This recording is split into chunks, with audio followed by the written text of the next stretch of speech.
and then rate yourself 1 to 10 according to these competencies. Okay. My 3 non-negotiables. I think an LCP should be goal-oriented, people-oriented, and have the ability to execute. For the ranking, I think number 1, goal-oriented. Number 2, ability to execute, and number 3, people-oriented. For goal-oriented, I think that's the first thing I do all the time. I set goals, and then I always track how far we are and how close we are to the goal.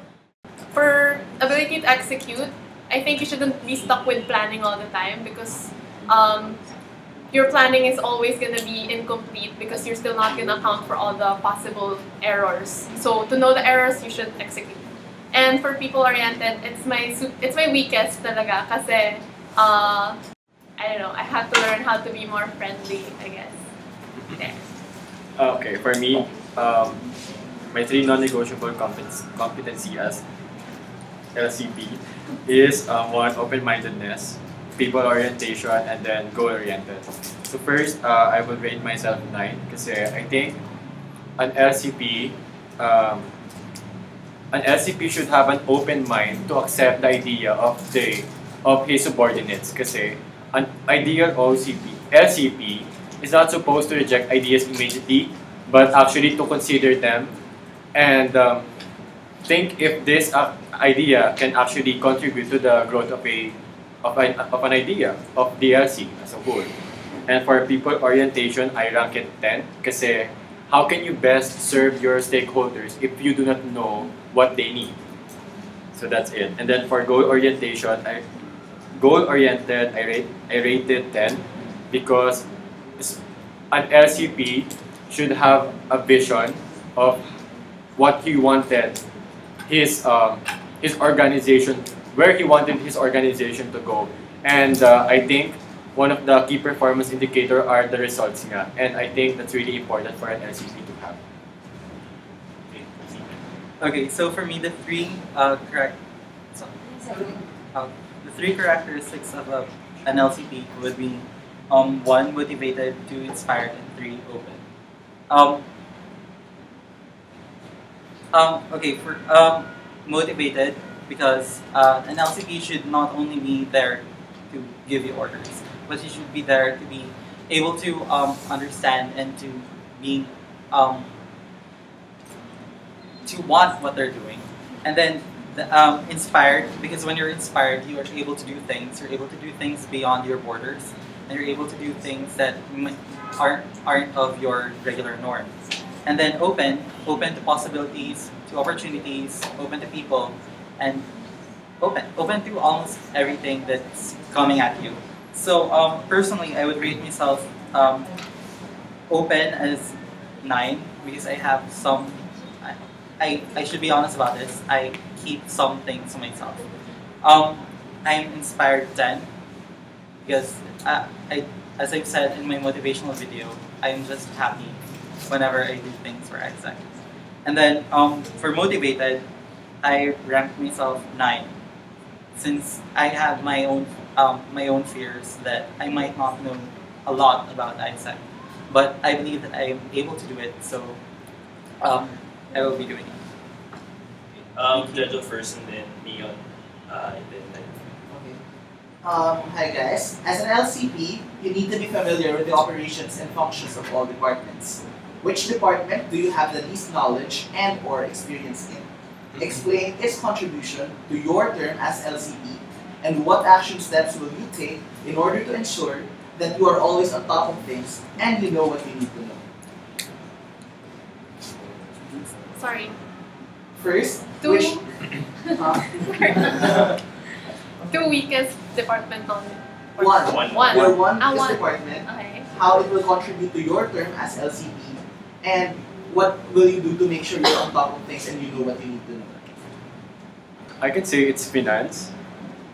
Because although I have a background about finance, but how the finance department functions in the ISEC context, I think that's what I really do not understand so far. Well, the whole context until now. Pero you know what? Ayun nga, and as a growing LC, and we are going full member by the end of this term. So, diba, parang I think it's really important na an LCP has a background on the function of the finance department, and I think what I can do to to make something to make up for it is to learn from my VPs and self learning. Okay, Stephen. Similar, finance and legal administration.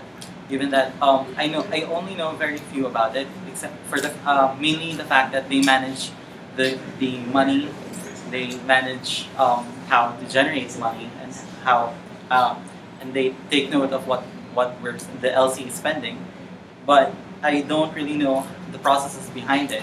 I mean, how do they manage? How do they maintain? How do they sustain themselves? And what are the experiences for members in finance? Because all I see is that they compute.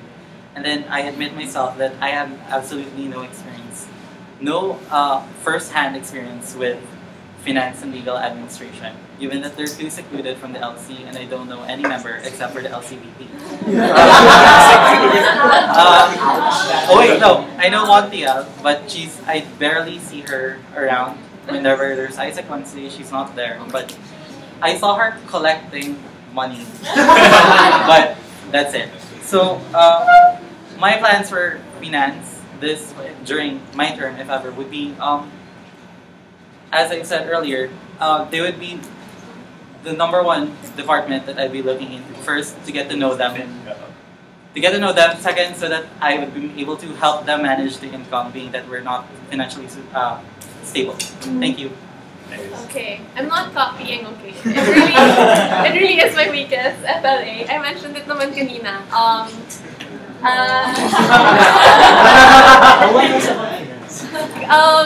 Like, you can also see my timeline kanina, diba? It was just one big financial initiatives block. Because I really didn't know, except for the tracking and stuff.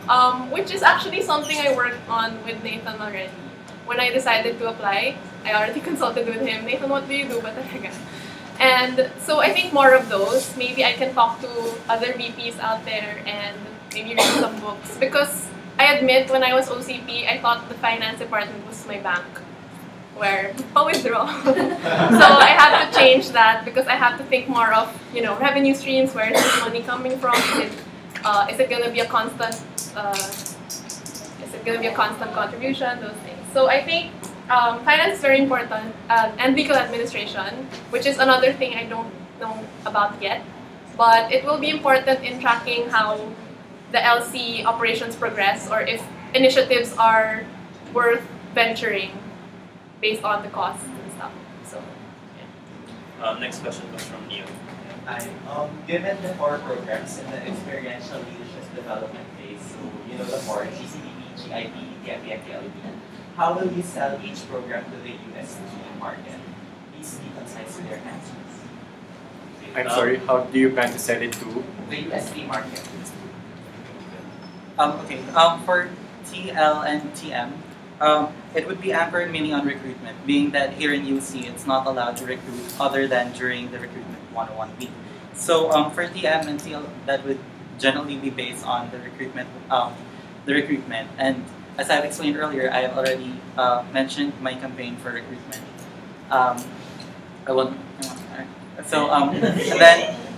I also mentioned earlier about my plans for GCDP and GIP, which would be the continuous promotions per building. And then it would not only be about posters and people, but it's also about first-hand selling. Yeah. Thank you. Okay, Iris. Okay, so the USD market isn't like super duper unique naman that we have to stray away from the MC's campaign. So for the GCDP, it's still gonna be best summer ever. That's universal. USD people want the best summer ever also. For GIP, it's the work experience, because I've met a lot of people who try to find something else, like an OJT type of thing, like Quam's looking for an OJT. So people like Quam, you can sell GIP to them as alternative to OJT. For TMP, it will be the team experiences. You'd want to sell to UST that, oh, when you're here, you're gonna be really close to your team, you're gonna have ownership of your initiative and those things, and you'll really feel fulfilled after because you were able to do such a awesome project, something like that. And for TLP, it's the leadership experience, which is not very clearly provided in UST through the political parties. So we'd like ISEC to be the one providing it. Okay, so in my case, I will bundle TM and TL together under leadership development program, and then for GCDP and GIP, it's for for GIP it's for professional development, and then for GCDP is for personal development. Kasi in the UST market, most of before the students become officers in their organization, they used to become kumbaga utusan, which is really not supposed to be the case because they are called trainees for them to be trained to become leaders of their diba? To become pipeline for their organization. And that's what we have in ISEC, that we do not just impose tasks on our members, that we let them do, they have the freedom as long as it's aligned with the goal of the project, with the department. We let them have the autonomy to do it. Yun. And for the GIP naman, for professional development, I think it's time for UST to tap this market to become professionally advanced with others, kasi this is something new in the UST market, and promoting this would add value to the Tomasians, especially the GCDP, where UST is not new, kasi yeah, most of our activities here in UST are community-based, communities building. Okay. Do you have a follow-up?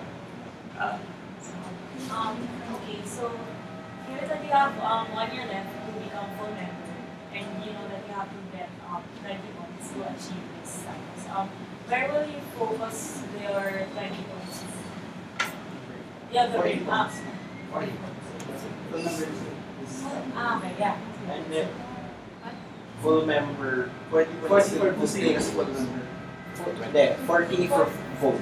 40 for 20 for 2030. 22. No, 40 to sustain. Yes. As you say. So, if you don't know yet, IGCDP 1 point, OGCDP 2 points, OGIP 4 points, and IGIP 2 points. So based on my goals a while ago, I really do want to focus on OGX. So most of the points will come from OGCDP or OGIP. Would you want me to specifically the numbers? Those would be exactly my goals. From my goals, it will be OGIP 12, OGCDP 30, IGIP 6, and IGCDP 20. So most of our most of our points should come from OGX because we're not financially stable enough to go full on with ICX. Even if we tried, like with the PBOX and 1TN, we're still not ready to sustain it. So we'll have to get revenue stream first.